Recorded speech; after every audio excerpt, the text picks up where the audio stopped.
Universo, UNASUR se desgrana. 6 países la abandonaron. En lo deportivo, el Emelec y otro fracaso copero para el análisis.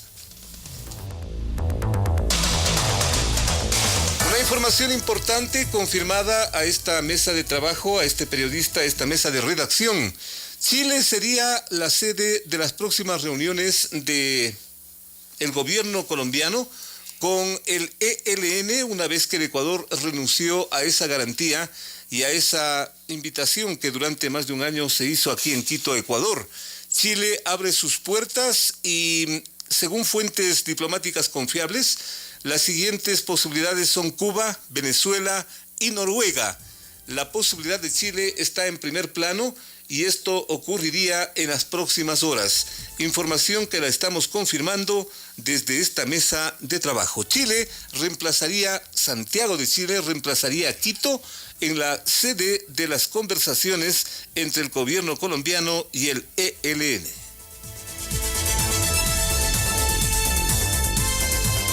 Respecto a esta noticia que también preocupa, los 6 países que prácticamente abandonan UNASUR, condicionando que no hay garantías para su funcionamiento, son Argentina, Colombia, Chile, Brasil, Paraguay y Perú. Hasta segunda orden han dicho, dado que en la elección del nuevo secretario de la UNASUR, el argentino Bordón, no hay acuerdo en ese organismo y esto ha dado una señal de que mejor dejemos al UNASUR allí y veamos qué pasa después. Gracias a su sintonía, volvemos con nuestros invitados del día de hoy. Muchísima atención, vamos a tratar lo que ocurrió esta semana en el municipio de Quito. Gracias a su sintonía, ya volvemos. Esto es De 8 a 9 con Félix Narváez. 1 hora de preguntas y respuestas para su mejor opinión. Este y todos los sábados por Radio Suceso.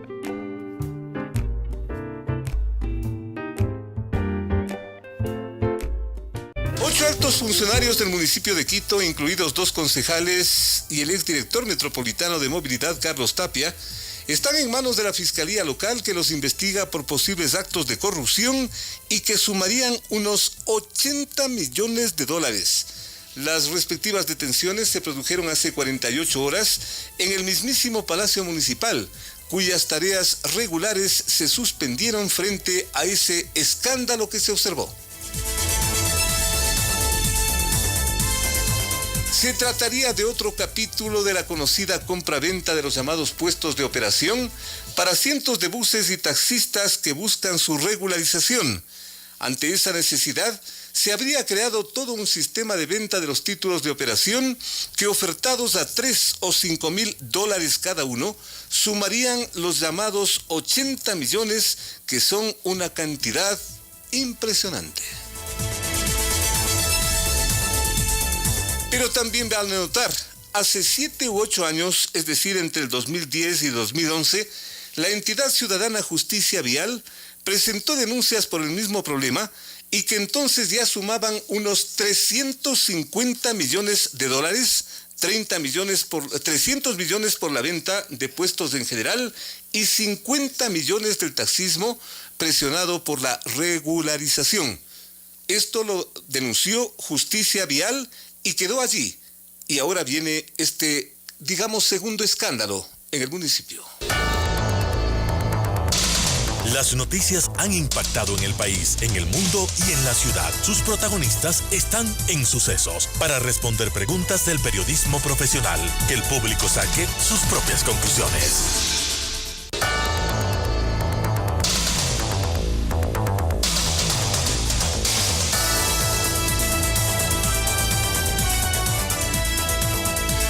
Me he permitido mencionar esos antecedentes de Justicia Vial, que ya presentó denuncias en este sentido respecto a corruptelas en la organización, en la práctica del transporte, porque consecuentemente hay un antecedente y que bien vale mencionar.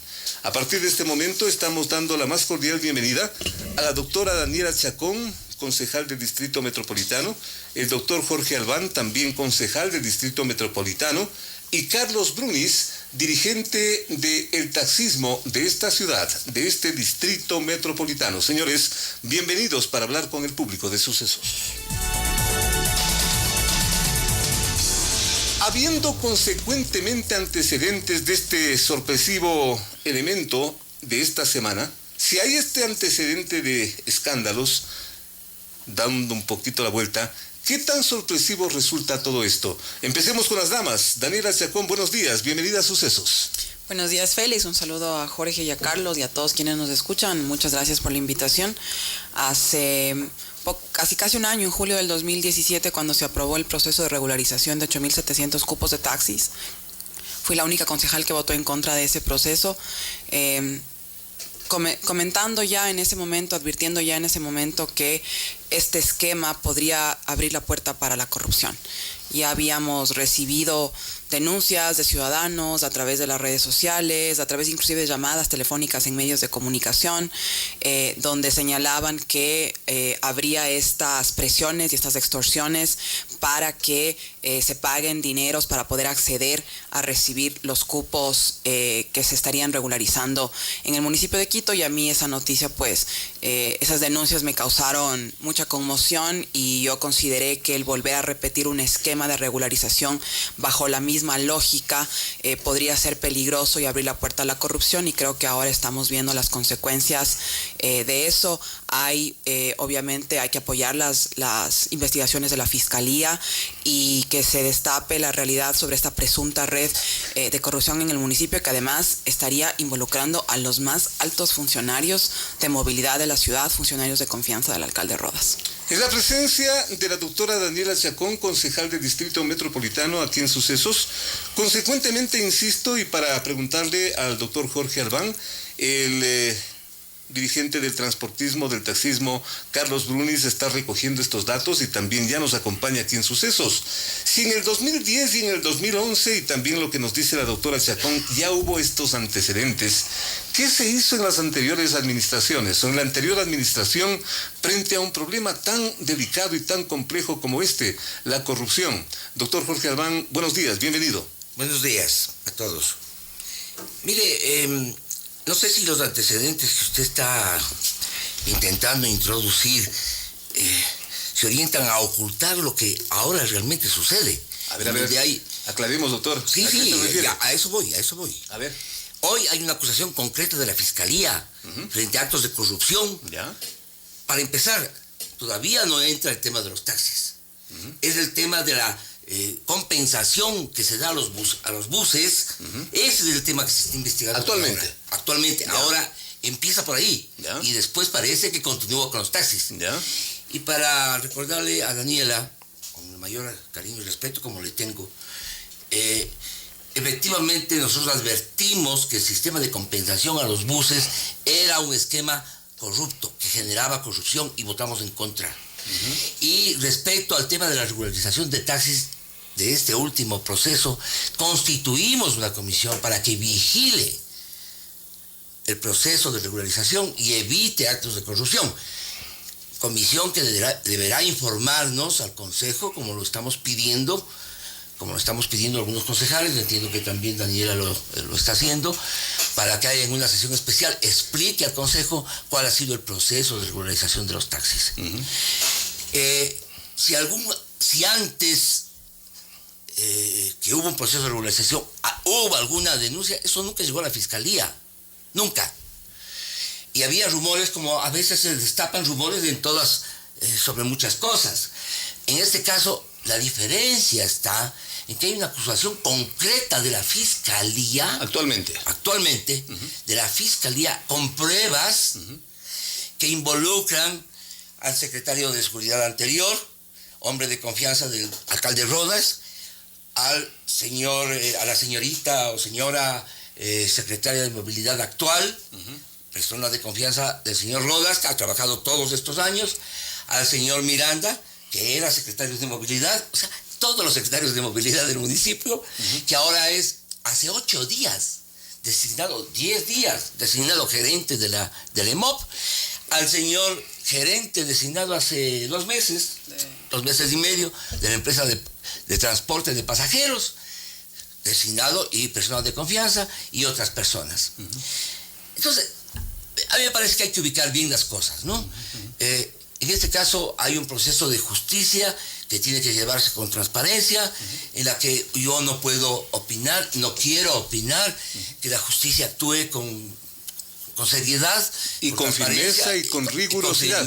Con rigurosidad. Así tiene que ser, doctor. Que la gente tenga la oportunidad de defenderse, esclarecer los casos. Totalmente. Así debe ser, y no quiero opinar. Lo que sí puedo decir yo... Doctor, ¿y ese antecedente también valdría que lo comente? El antecedente, como digo, nunca ha llegado a concretarse. Yo he estado ayer con el señor Cristóbal Buendía, que entiendo que es uno de los... Pero eso se forma parte de justicia eso vial, se ¿no? judicializó, pues, doctor. No, y señor. eso es cuestión de leer los periódicos. No, nada más. señor. ¿No? No. ¿No lo vio? No. ¿No lo recuerda? No. ¿Ya? No lo recuerdo. En general... Porque usted me dice, doctor, y eso no le admito con todo respeto, que yo trato de ocultar. El que trataría de ocultar o desviar. Quien desviaría o ocultaría sería usted, pues, mi doctor, porque hay un antecedente que no podemos tampoco Dígame usted, olvidar. ¿dónde está el antecedente? ¿Dónde está el proceso penal o de fiscalía intervenido? Si nos remitimos, doctor, a los datos Dígame de prensa, usted, ¿dónde? Esos son clarísimos de las fechas, pues, doctor. ¿Dónde? Dígame. En este momento, obviamente, no le puedo traer un montón de periódicos, pues, doctor. No, señor. No, señor. Ajá. Efectivamente, como se ha venido produciendo este último año, llegan a ratos rumores de personas. ¿Usted recuerda, señor Funes, algún proceso judicial iniciado al respecto? Al menos no hemos oído. ¿Ustedes recuerdan? No. ¿Y usted es dirigente de transporte desde cuándo? Ojalá Desde le voy a aprobar durante el presente desde el programa, pero 2014. si no lo hago aquí, lo voy a hacer en el próximo, doctor. Sí. Sé de lo que estoy hablando, doctor Jorge Repán. No, lamentablemente me parece que no. Le voy a aprobar. Lamentablemente me parece que no. Yo he estado el día de ayer con el señor Cristóbal Buendía, y efectivamente hemos comentado y nos ha invitado a una reunión en donde él es parte de Justicia Vial, y nos ha dicho, nos ha establecido, nos ha planteado, me ha planteado a mí directamente y lo ha hecho en público en una radio, las diferencias que ha habido en el proceso. Sin embargo, si evidentemente existe algún indicio respecto a los procesos de regularización de taxis en el año 2010, que no fueron 2010 siquiera, sino 2011, ni siquiera fue el año 2010, fue el año 2011. Sin embargo, si en el año 2011 hubo algún problema, que se investigue, claro, que se investigue, claro que sí. A mí, señor Narváez,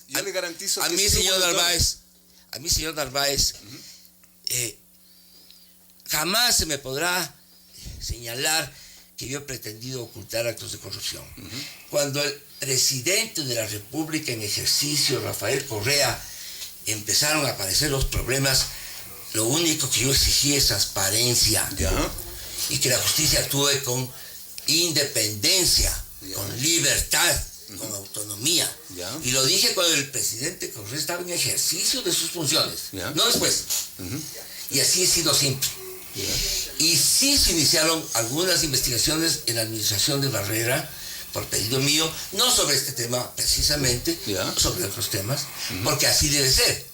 Cuando hay indicios de corrupción, hay que investigarlo. Veamos qué dicen los choferes, veamos a Carlos Brunis, que le estamos diciendo también buenos días. Gracias por estar aquí, gracias por escuchar estos temas, para darnos el punto de vista de los transportistas, de los señores choferes, que vendrían a ser los perjudicados o también los beneficiarios de estos actos de corrupción. Carlos Brunis, buenos días. Félix, muy buenos días, señorita concejala, señor concejal, muy buenos días. Efectivamente, el proceso de regularización 2017 es producto del proceso de regularización 2011, porque así lo estableció la ordenanza 047, que manifestaba y decía que en un tiempo no menor a 5 años, la autoridad administrativa otorgante sería la que convoque a través de la Secretaría de Movilidad un estudio para iniciarse un proceso. Y sí, coincido en esta parte con el concejal Albán cuando manifiesta que no hemos conocido que hayan existido denuncias formales sobre el tema 2011. Pero efectivamente nosotros sí también advertíamos y decíamos que en los medios de comunicación, cuando uno va a un medio, a una entrevista, las llamadas son de que en el 2011 no aprobaron porque les pedían muchas cantidades de dineros. Ojo. O sea, sí hay un antecedente, ¿no?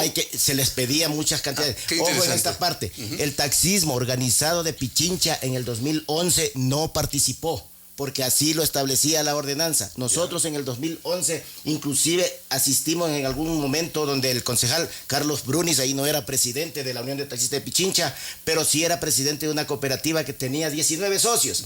Y decíamos, ¿por qué no nos permiten ser parte de este proceso para incrementar el número de socios? Asistimos el señor que hoy es concejal Carlos Páez, y le decíamos con un compañero, Paul Quinto, recuerdo que la cooperativa de él también tenía 19 socios, decíamos, ¿por qué no nos permiten ser parte de este proceso para que entren a nuestras cooperativas? Y resulta que no fue posible, nosotros no participamos, Félix. Entonces, por eso es que en principio nos oponíamos. Y ahora en este proceso 2011, hasta ayer que estábamos haciendo un análisis, revisando de quiénes son los que han solicitado voluntariamente entrar en nuestras cooperativas, es el 10%.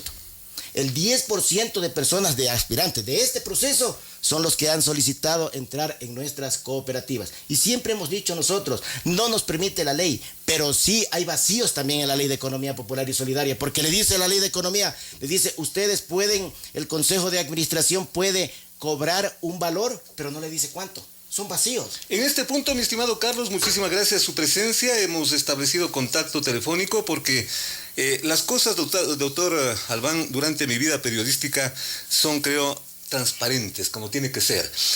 Yo le dije que le voy a probar que hay antecedentes, y hay un antecedente que lo puso Justicia Vial. Yo le mencioné ese antecedente, doctor, de Justicia Vial, que está recogido por la prensa, que se judicializó, y ventajosamente, gracias a Dios, mire usted cómo son las coincidencias, el doctor Guillermo Abad, de Justicia Vial, está en contacto con esta mesa de trabajo para recordarnos de esos antecedentes, doctor, de lo que ocurrió en los años 2010 y 2011.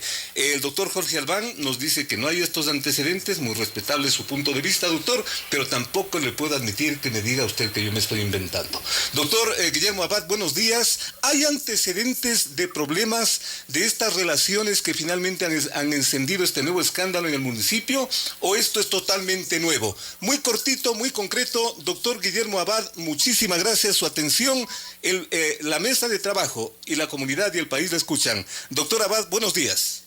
Buenos días, gracias por la entrevista, Félix. Efectivamente, en el año 2010, Justicia Vial y Covial presentamos una denuncia en la Fiscalía por la comercialización de puestos de trabajo en el caso del transporte público, que son las rutas y frecuencias, y en el caso del transporte comercial, que es la concesión para el permiso de operación. Esta denuncia se presentó y manifestó... ¿A dónde se presentó, doctor Abad? ¿Dónde presentó? En la Fiscalía General del En la Estado. Fiscalía General del Estado. Esto fue recogido por la prensa. Sí, por supuesto, ya, con abundante información que respaldaba la comercialización de los famosos puestos de trabajo, que no es otra cosa que un bien del Estado y que ha sido comercializado como si fuera un bien privado. Ahí mencionábamos que el perjuicio en transporte público de pasajeros era de $300 millones, y en el caso del transporte comercial se llegaba hasta $50 millones. Luego, en el 2011, también Justicia Vial presentó una denuncia cuando los famosos audios de un dirigente gremial de los taxis salió a la luz, en donde se comercializaban los puestos y se vendían los mismos, y además en esos audios, que también fueron judicializados, se entregaban ingentes sumas de dinero a un representante de la máxima autoridad del transporte en esa época. Doctor Entonces, Guillermo Abad, tenga la bondad, ¿y qué pasó? No me sorprende. Doctor Guillermo Abad, ¿y qué pasó con esas denuncias que presentó Justicia Vial en el 2010-2011? ¿Qué pasó? ¿Qué destino tuvo? ¿Qué ocurrió con esas denuncias gravísimas, de más de 300 millones de perjuicio, doctor? Mire, nosotros vamos a pedir que se reabra esa denuncia, porque la información y la documentación que presentábamos era contundente. Sin embargo, los nexos políticos que tenían los gremios del transporte en la época de en la década perdida de la seguridad vial, no permitían de que se prosiga con esas denuncias, pero vamos a pedir que se reabran los casos porque nunca le dieron importancia y lastimosamente, a pesar de que la documentación, reitero, que se presentó es contundente y además voluminosa. Doctor Guillermo Abad, agradecerle, por favor, manténgase un minutito en el aire porque esto quería que escuche el doctor Jorge Albán, que casi nos trata aquí como mentirosos. ¿Qué le parece, doctor Albán? No lo trato de mentiroso, lo trato de pretender desviar la atención del tema, porque sigue siendo un funcionario municipal y lamentablemente está equivocado, sí, doctor, por favor. Un empleado del alcalde actual. Yo hago una producción, doctor, periodística, sí, que estoy en todo mi derecho, doctor, así es. Y yo no soy político como usted. Eso sí, usted sí es un político, doctor. Yo soy político, claro. Yo soy periodista, doctor. Yo soy político, claro, soy político, así es. Y los políticos interpretan como gustan las cosas.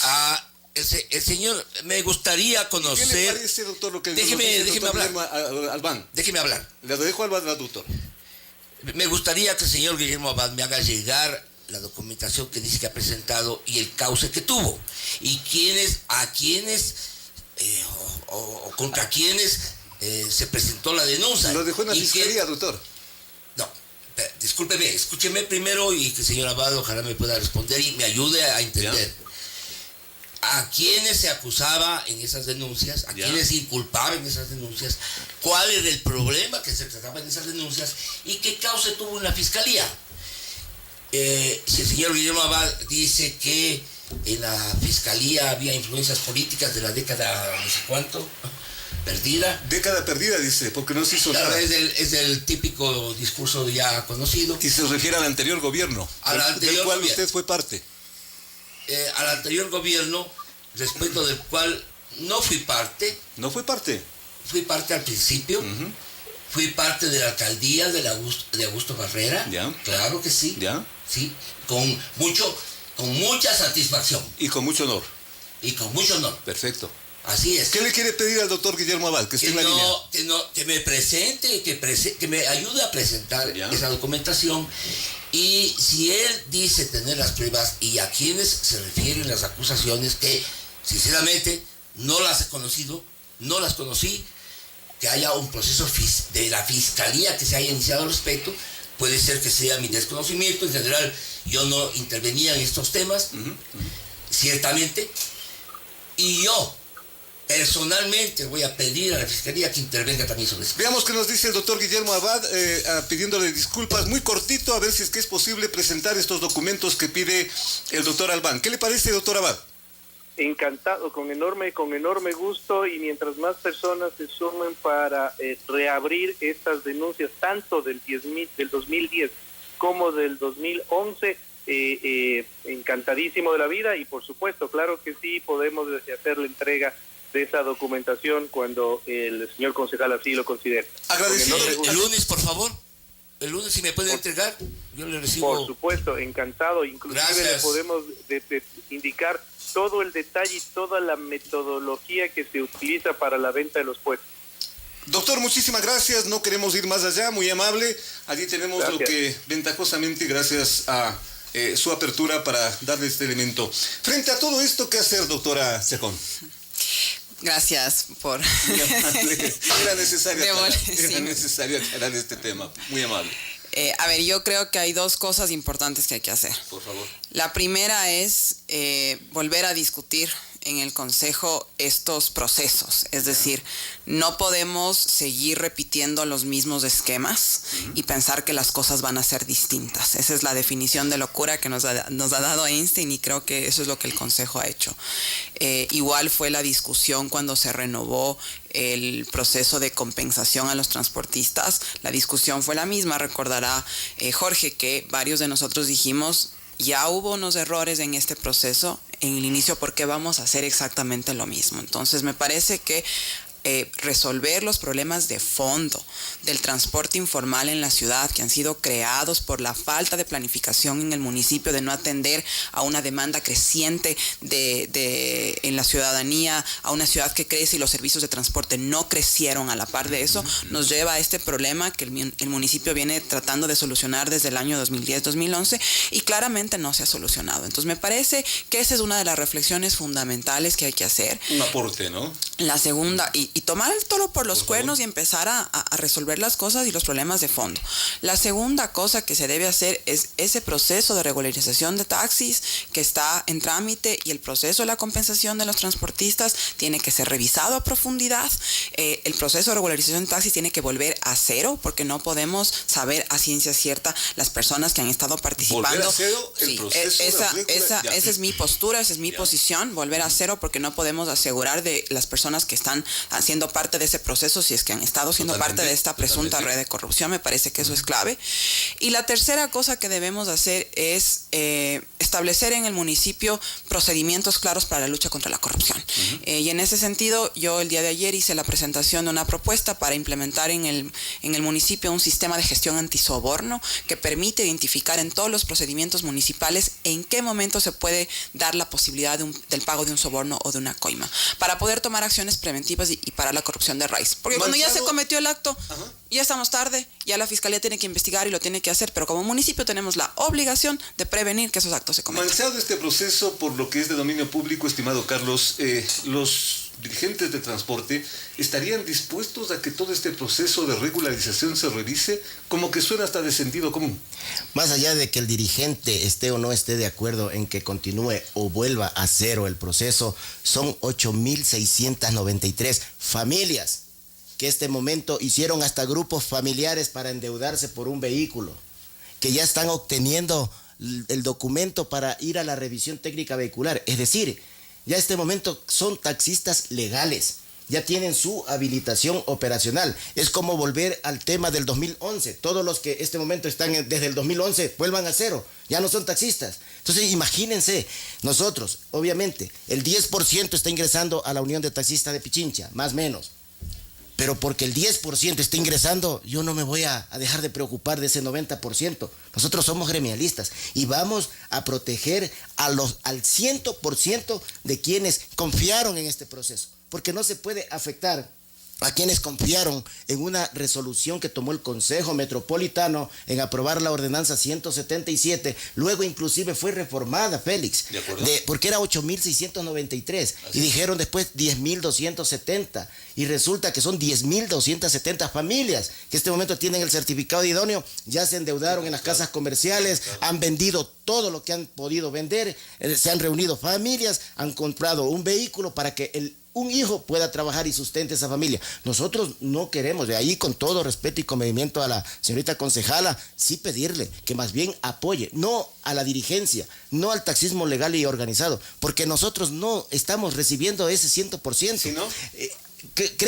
Creo que serán unas 200 compañías nuevas que van a aparecer. 200 nuevas. Puede ser más, menos, ¿ya? Pero yo creo que unas 200 compañías nuevas van a aparecer. ¿Y qué va a suceder con esas compañías? Que ya están en la superintendencia de compañías haciendo las gestiones. Doctor, entonces ahí sí pedirle más bien, ellos no pueden afectarse. Justamente para proteger a esas familias es que el proceso debe ser revisado a profundidad. ¿Hay que revisar este proceso, doctor Albán? Siempre hay que estar vigilante de las cosas. Y evidentemente, ante los procesos que establezca la Fiscalía, habrá que hacer ajustes, correcciones. ¿Ya? Vamos a requerir que haya un informe específico y preciso de la comisión especial que se constituyó para supervisar este proceso y ahí identificar problemas y errores. Pero efectivamente creo que aparte del procedimiento judicial que se establezca contra las personas que han sido acusadas, efectivamente hay que respetar el proceso de un ciudadano que ha iniciado un trámite y que en principio, y lo que dice la ordenanza, más que bien, como también lo dijo la ordenanza anterior, tenían antecedentes de estar ejerciendo esa función de manera no regular, pero venían trabajando por años. en esa actividad y por lo tanto había que procurar su regularización. Entonces, déjeme decir, yo estoy de acuerdo con el concepto de regularizar el taxismo. Yo estoy de acuerdo. Que a lo mejor hay otras innovaciones que se puedan introducir en eso, sí, siempre es posible hacerlo. Pero cuando hay una situación irregular, como es la ocupación de barrios, como son los barrios irregulares, hay que procurar regularizar la ciudad porque así se resuelven los problemas. ¿Estos procesos tienen riesgos? Sí. Y hay que estar vigilante de esos riesgos y atacar y combatir esos riesgos sin perjudicar efectivamente a los taxistas. Porque, insisto, creo que hay que establecer fases y tonos en este tema. En este momento lo que ha iniciado la Fiscalía, de lo que yo entiendo, insisto, es respecto a la compensación a los buses en el que supuestamente estos funcionarios del municipio les están reclamando coimas para entregar esas compensaciones. Clarísimo. Ese es lo que está actualmente en este rato iniciado. Pero de lo que se desprende del informe de la Fiscalía, estaría previsto continuar en el análisis del problema del taxismo, de la regularización de taxis, con todas las implicaciones que eso tenga, que se lo haga. Y aparentemente hay otros temas más.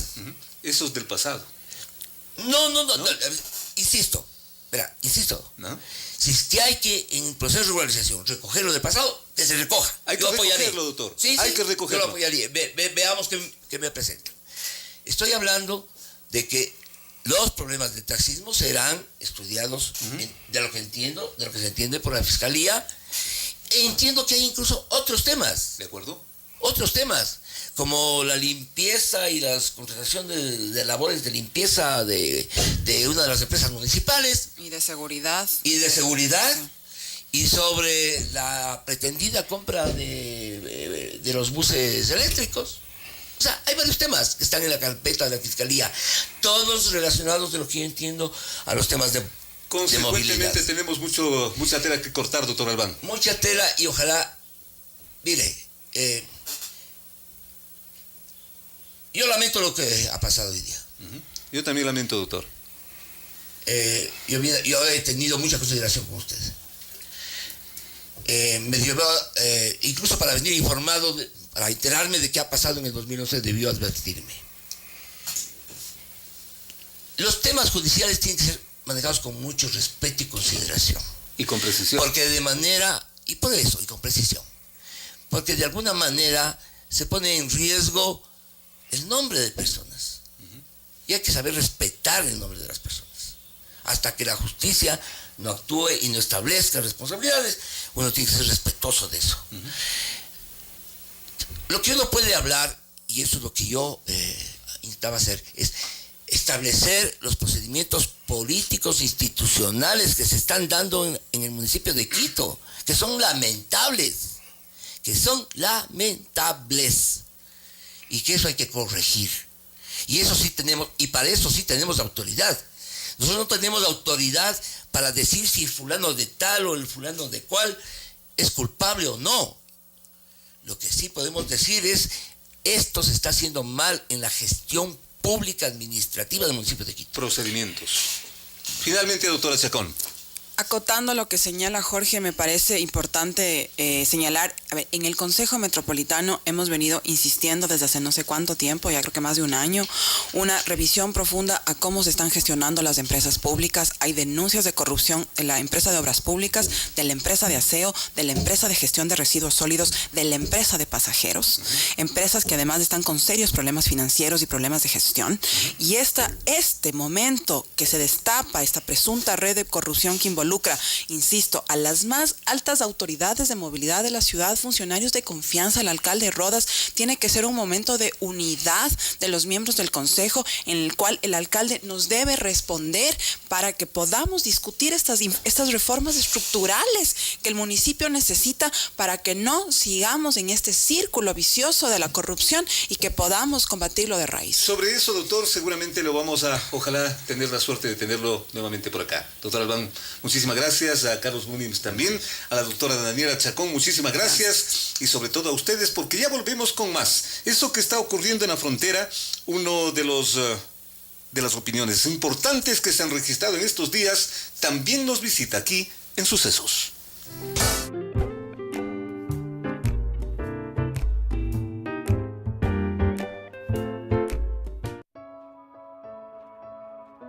¿A dónde iría si el mundo no tuviera límites? Si pudiera desafiar todas las fronteras. Si pudiera ser jinete del viento. ¿A dónde llegaría? Si todos los caminos estuvieran abiertos para mí. ¿A dónde iría? Si pudiera volar. Si fuera libre. Libre para moverme.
De la mañana con 37 minutos, gracias a su sintonía. El Consejo Permanente de la OEA resolvió solidarizarse con la situación del Ecuador, que desde enero es víctima de atentados y secuestros en la zona rural de Esmeraldas, limítrofe con Colombia. El citado organismo internacional rompió así su silencio ante esa crisis de inseguridad que ya suma varios heridos y 7 muertos, incluidos uniformados, un civil y 2 periodistas.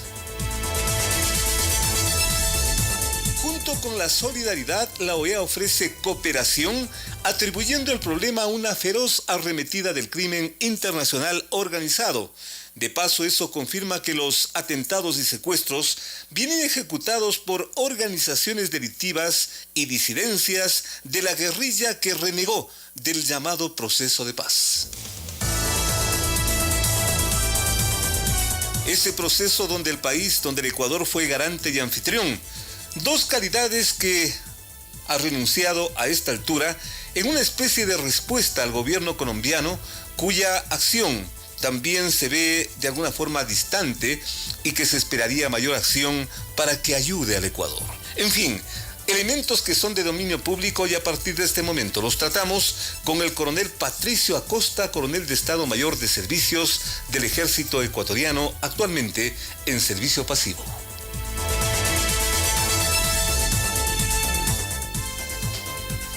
Diariamente la prensa está marcando, y el día de hoy no es una excepción, lo que viene desde esa zona en conflicto. Guacho no se llama Walter, su nombre sería Segundo.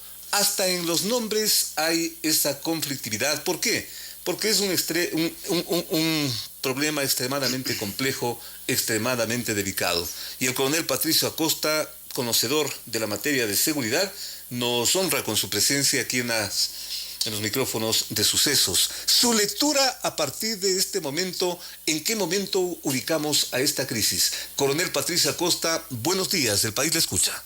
Buenos días, muchas gracias por su invitación y un saludo cordial a todos los radioaudientes. Gracias, coronel.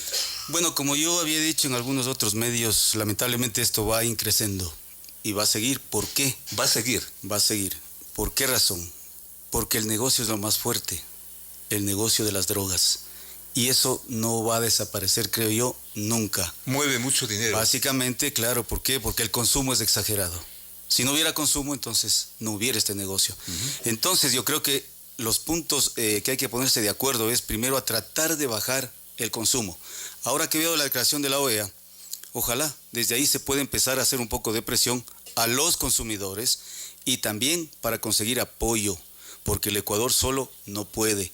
Colombia no ha podido durante casi 60 años, ni con 7 bases que tienen ahí militares de apoyo de Estados Unidos, pero ahora hay otros métodos también para combatir esto y para detectar, ¿no es cierto?, los focos insurgentes o focos de delincuentes, en este caso, narcolavadores, ¿no?, para poder mitigar un poco y tal vez poder bloquearlos. Pero es una tarea muy dura, es muy ardua. Hoy oficialmente el Ecuador ya está inmerso en el problema. Anteriormente se sabía, era Vox Populi, pero no había estas intervenciones terroristas, sanguinarias y criminalescas de estos grupos que están dispuestos a todos. ¿Nos está cogiendo con mucha fuerza todo este problema, doctor, y en forma sorpresiva? Yo diría que para el estamento militar no, más para el estamento civil de conducción, por supuesto. ¿Por qué esa diferencia? Está probado. ¿Por qué? Porque estos asuntos de seguridad son temas militares, exclusivamente. ¿Y quiénes tienen que estar ahí? Al mando tienen que estar los militares, y no está así. ¿Quién está al mando en este momento del Ministerio del Interior? Es una persona que no tiene la capacidad ni el conocimiento total de estas cosas, de cómo se tratan. ¿Usted nos está planteando que el manejo militar de esta situación finalmente se politizó? Seguro. Y en los 10 años que han pasado, lamentablemente está probado que se quiso quebrar a la institución con otros objetivos, los que estamos viendo ahora, ¿no es cierto? Y si vamos atando cabos que son facilitos, más fácil que hacer un cordón de zapato. ¿Los principales? ¿No, o el principal? ¿Cómo se hizo? Primero la Constitución. Se prohibió la extradición de ecuatorianos. ¿Por qué razón? Segundo, vamos a la famosa tabla de consumo. Se autorizó el consumo, ¿verdad? ¿Eso contra quién va? Va precisamente contra los jóvenes del país. Contra la juventud, así es. Miren ustedes lo que está pasando con la juventud. Es otro problema lacerante y muy difícil. Muy difícil. Entonces, por eso le digo, esto va para larga data. Y será obligación, obviamente, como lo es ahora nuestra, el tratar de educar a nuestros hijos, nuestros nietos, para que no caigan en este tentáculo, ¿no? Sabemos cómo el microtráfico hoy incrementó. Si hablamos también de la apertura desmesurada de la frontera, ¿cómo así? ¿Con qué razón? Sería bueno averiguar en el registro civil, a ver a cuánta gente extranjera se le dio la cédula de identidad. Ojalá este y otro pedido que les voy a hacer aquí caiga en algún asambleísta que tenga un poquito de patriotismo. Ojalá un poquito de patriotismo, porque hay temas tan duros. Y el momento es muy crítico. Seguro. Ejemplo, ahora se ha puesto otro ingrediente, ¿no es cierto? Dicen que el famoso guacho al que ya le han dado un estatus político, ¿no? Porque andan hablando las más altas autoridades. ¿Cómo es eso? Por favor, rectifique, señor presidente. Se hizo famoso en prácticamente 15 días, ¿no? Él ya clarito dijo, ¿cómo es que, dónde está la plata? ¿Dónde están los 10 o 20 millones que venían en la avioneta que cayó en Guayaquil? Ese es un tema crítico. Ok, entonces, ¿qué hay que hacer? De oficio debieron haber actuado. ¿Quiénes? Los fiscales, ¿no, verdad? Pero como supuestamente o aparentemente no habrían actuado, entonces ojalá haya algún asambleísta que se preocupe y pida la presencia del fiscal que tomó procedimiento con esa avioneta, ¿verdad? Ventajosamente también están vivos 2, el piloto y copiloto. ¿Qué hay que preguntarles a ellos? Porque el caso, doctor, para que el público esté mejor orientado, ¿cómo resumir este caso? O sea, el caso de la avioneta y la millonaria cantidad que transportaba. Porque el guacho ha dicho que en esa avioneta venía millones de dólares. Que desaparecieron. Porque esas avionetas no vienen de turismo precisamente. Totalmente. Pues, ¿no? Vienen con el dinero. Acuérdense de la avioneta que se cayó cerca de Jama. ¿Qué pasó? El piloto, como sabe de aeronáutica, gastó la última gota de combustible. Y cuando ya le faltó, se estrelló, pero no se incendió. Y salieron los fajos de billetes, ¿no? Y todo el mundo aprovechó. Producto de eso ahora hay policías presos. Hay que recordar a la ciudadanía, ¿no? Y así como tantas otras avionetas que no cayeron, han llegado. ¿Y qué venía ahí, pues? Dinero, millones. Se habla de 10 millones que pueden ser más. Que mucho más. Por eso hay que llamarles a declarar a todos, desde el fiscal, los policías que tomaron procedimiento, porque es una actitud de la policía, ¿verdad? Un procedimiento, y los que están vivos, ¿verdad? A propósito de que si colabora con la justicia, se le baja la pena. Colaboración con la justicia, ¿verdad? Entonces empezaremos a saber algo más de la verdad. de las cosas. Vean ustedes, ojalá, repito, hay algún asambleísta que se llene o trate de recuperar un poco de patriotismo, ¿no? Cuestión de pedir los elementos que más nada, están allí en los archivos. Más nada, y ojalá no tengan miedo tampoco, ¿no? Porque hay que saber manejar el miedo también. Como el que nos están infundiendo ahora, y vean ustedes, como un solo hombre ha puesto en vilo a toda la ciudadanía ecuatoriana y colombiana. Bueno, a los dos países prácticamente. El sur de Colombia está acostumbrado a eso, ¿ya? Porque el sur, lamentablemente con el norte nuestro también, viven en base al temor. Y es por eso que ellos les obedecen, porque si no los matan, los ejecutan. ¿Desde qué fechas, desde cuándo conoce el agravamiento de esta situación de las Fuerzas Armadas? Mucho se comenta, doctor, que los militares esto ya conocían, pero que no les hacían caso. Hasta ahora. Por eso es lo que estamos pasando, ¿no? Porque mire usted, al otro día de haber sucedido el bombazo que pasó, ¿en dónde pasó el bombazo? En la policía, ¿no, verdad? Ahí en San Lorenzo, en las instalaciones de la policía. Debía haberse declarado como zona especial de defensa. ¿Por qué? Porque es un acto terrorista y de carácter internacional.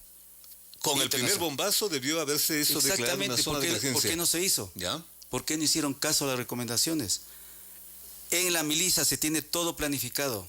Que hasta son procedimientos técnicos, ¿no? Son planes que cuando se dan estos casos pasan a ser órdenes de operaciones. Nosotros tenemos todo planificado. Tenemos planificado cuál es el tipo de operación que se va a hacer, cuál es el apoyo logístico, la cantidad de hombres, todo el equipo de apoyo que se necesita. Todo está perfectamente planificado. Doctor, sobre esto de la logística también me llama mucho la atención, porque esto también es motivo de comentarios. Se ve en esas fotografías de estos... Sí, pues ya no queda otra que llamarles narcodelincuentes, digamos irregulares colombianos. Se ve gente armada hasta los dientes y con unas armas que sinceramente no hemos visto. O sea, estamos en desventaja inclusive como ejército para enfrentar ese tipo de armamento. Parecen Rambos, parecen cuestiones de película, pero miren ustedes las fotografías y la calidad de armas que esta gente maneja. Estamos en total desventaja. ¿Por qué? Primero, por la gran capacidad económica que tiene esta actividad delictiva. Fundamental. La gran capacidad. Y eso que no han visto los morteros, porque también tienen morteros. ¿Ya? Y tienen misiles también. Entonces, vea usted la gravedad de que es eso. Totalmente. ¿Por qué entonces se descuidó la operatividad de Fuerzas Armadas? Ustedes le escucharon al ministro, ahí dijo pues el ministro, ¿no? Que ya estamos consiguiendo, luego del problema, una partida de $7 millones para equipamiento. ¿Qué quiere decir? Está evidenciando que descuidaron el equipamiento, pues. Pero sí es lo lógico, ¿no verdad? Entonces, así se fue debilitando Fuerzas Armadas y, por tanto, la seguridad del país. Lo cual me lleva a esa pregunta inicial que me permití plantearle, doctor. La OEA finalmente se conduele de esta situación, hace un pronunciamiento, se solidariza con el país y dice que puede ayudar. ¿Cómo podrían ayudar los países en este caso? Bueno, son recursos y recursos muy fuertes. Aquí la logística es lo más fundamental. Yo les decía, hay cerca de 10.000 hombres ahí, ¿no? Imagínense cómo come esa gente. ¿Cómo está planificado eso? Los militares tenemos eso. ¿De dónde van a traer tanta papa para alimentarles a ellos? Si ahí no se dan papas. Y así el resto de coles, frijoles, lo que sea, arroz, ¿no verdad? Entonces es un problema bien pesado. Pero eso tenemos planificado los militares, así es. Pero necesita el recurso. ¿Y si el Estado no tiene plata? ¿Cómo? ¿Endeudamiento será ahora pretexto de apoyar a la seguridad ahí? Seguramente ha de salir por ahí, ¿verdad? Pero tiene que salir, de cualquier lado. Para los temas tecnológicos que hoy se ocupa ya para este tipo de operaciones, obviamente los escenarios de hace 10, 15, 20 años eran muy diferentes. Hoy la tecnología ha avanzado muchísimo. En base al satélite se puede detectar Cambia en cuestión de meses. Calor, ¿no es cierto? Ver si un cuerpo es vivo o inerte, ¿verdad? Porque la sangre es caliente, es obvio. Y entonces se puede detectar los grupos dónde están. Así de simple. Se dice que cuando murió Reyes lo detectaron por la llamada telefónica que hizo por su teléfono satelital. Entonces hay muchos medios, que esos hay que pedir apoyo y utilizarlos conveniente e inteligentemente. Y la labor de inteligencia es fundamental. Es decir, si hay cómo, seguro, pero estas cosas son para obtener inteligencia primero, seguro. Hay los drones, ¿verdad? Que ya no necesitan gente tripulada, con pilotos, aviones tripulados, perdón, y pueden dar mucha información y valiosa información. Porque claro, es simple, si le bajan al dron quiere decir que están ahí, pues, están abajo, ¿sí o no?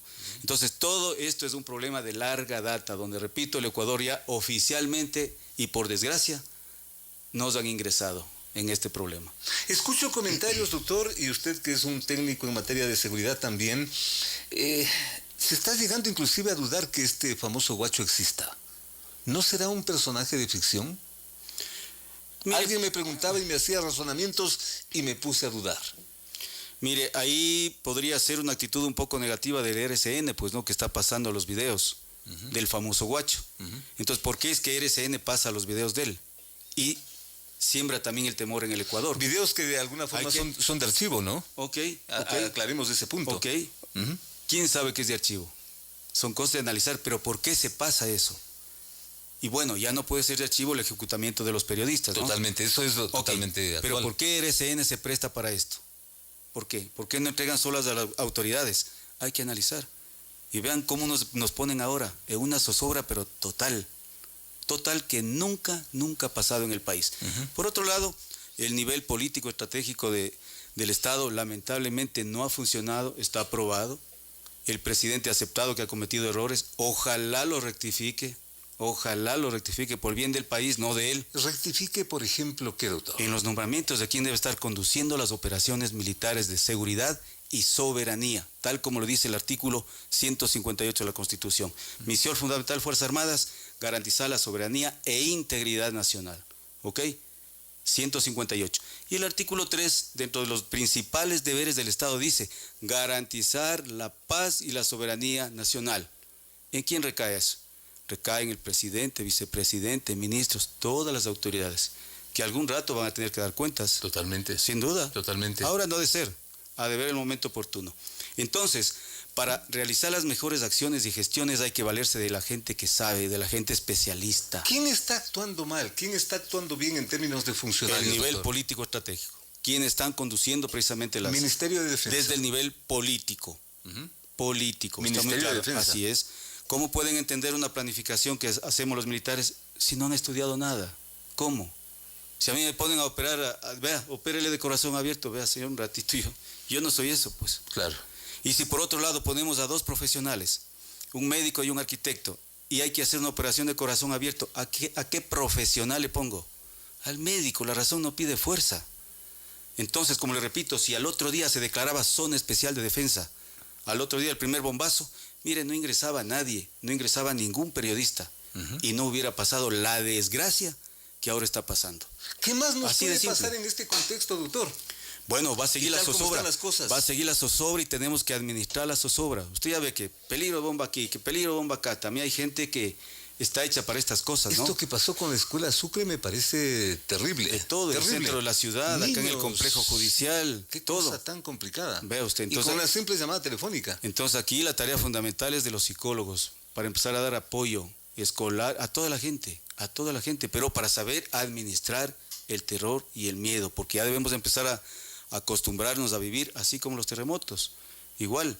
Entonces, para administrar, ¿cuál es la medida principal que hay aquí? ¿Cuál es la medida principal? Tratar de que la gente colabore en la información, ¿no es cierto?, para que sea traducida en inteligencia. Pero si alguien ve un individuo medio raro que a propósito deja una maleta, un bulto, un paquete, inmediatamente avisar. Así no sea cierto. Mire usted lo pero que es pasó, mejor prevenir. Mire usted lo que pasó con esa mochila en el Palacio Municipal. Exactamente. Alguien simplemente dejó una mochila, sí. Se temía que era una bomba y era una mochila prácticamente vacía, pero una sociedad, una comunidad no puede vivir. Ha sido de un estudiante que ha encontrado con libros, pero puede haber sido puesta a propósito. Pero no podemos vivir así con él. Tenemos que acostumbrarnos a vivir así.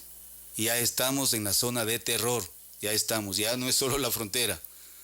Vean ustedes, estas son operaciones psicológicas que perfectamente la conocen los paramilitares, porque son profesionales del terror, son profesionales. ¿Pusieron o no pusieron una bomba ahí en la torre por Vinces? Pusieron. Así es que saben cómo es. Y nosotros hemos estudiado toda la carrera militar eso, todo. ¿De qué doctrina? La doctrina norteamericana, pues, sin duda. Ellos se valen de todo el mundo, de los franceses, españoles, de sus experiencias. ¿No queda más que enfrentarlos en el mismo campo? Pero sin duda, pues no podemos quedarnos con las manos cruzadas. Una de las medidas, no la única, es el accionar militar. Sin duda. Usted no puede decir o aplaudirles, ¿no? Yo he escuchado a gente que no, que la opción militar no es parte de la solución, la opción militar. Y lo segundo, lo político. Entonces, claro, aquí hay que empezar a dar nuevamente la garantía a los ciudadanos de la frontera.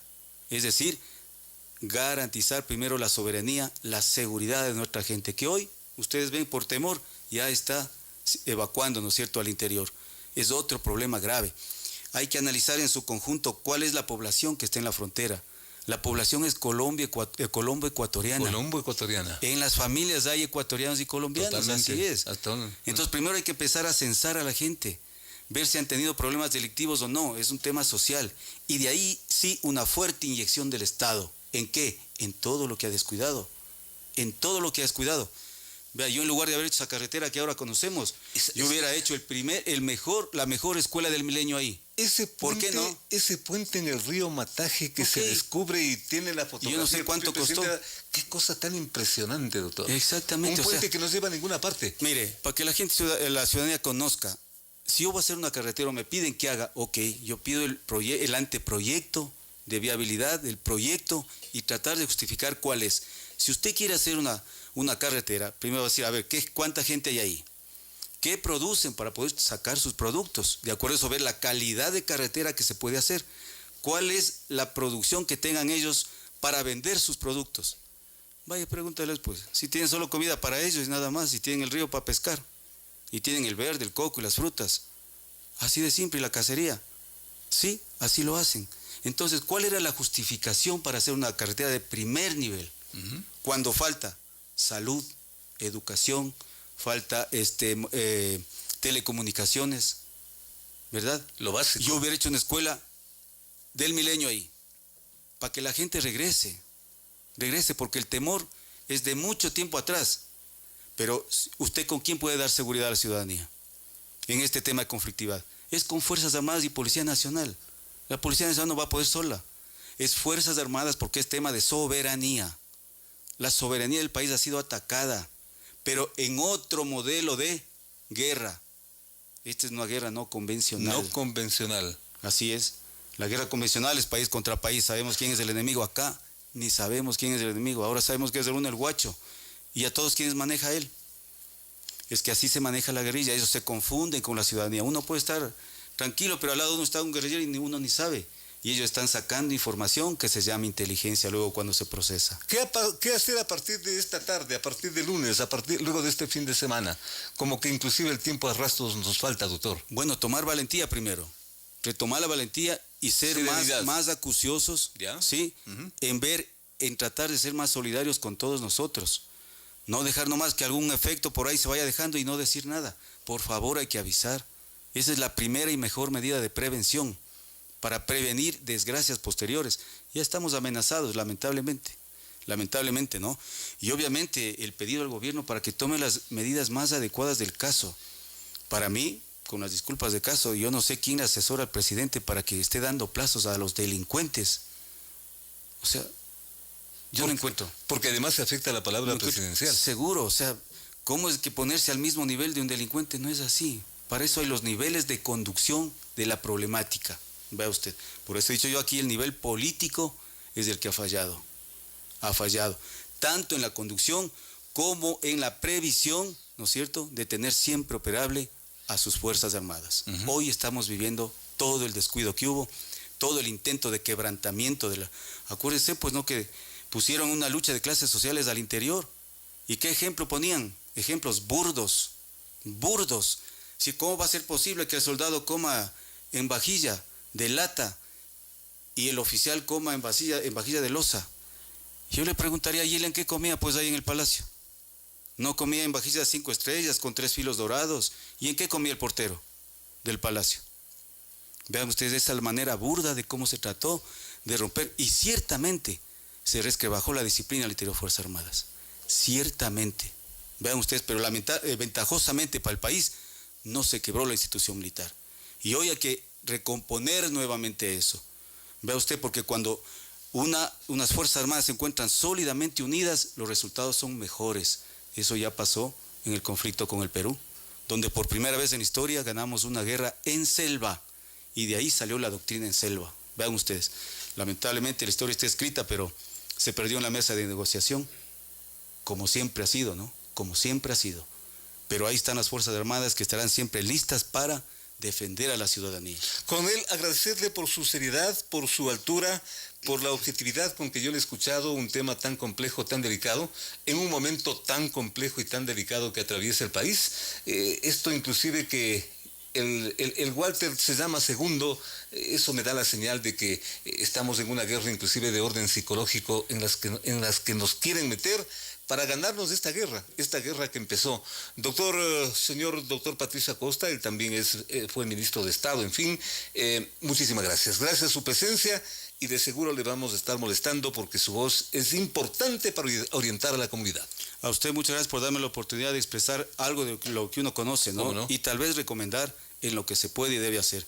Y más que todo, retirar el llamado al presidente de la República para que se rodee de asesores auténticos que no le estén diciendo que todo está bien, sino que hay que asesorar en función de país y de la seguridad de todos. Gracias al coronel Patricio Acosta, coronel de Estado Mayor de Servicios, ex ministro de Estado, actualmente abogado en ejercicio profesional. Gracias a él, gracias a nuestros invitados, gracias sobre todo a ustedes por su siempre deferente atención. Haciendo como siempre, el periodismo transparente que nos caracterizó durante tantos años, no lo dejamos, tiene su costo, pero seguimos allí. Volvemos, Dios mediante, la próxima semana. Las opiniones vertidas en este espacio por la producción y dirección del programa son de exclusiva responsabilidad de sus autores y de quienes intervienen en ellos.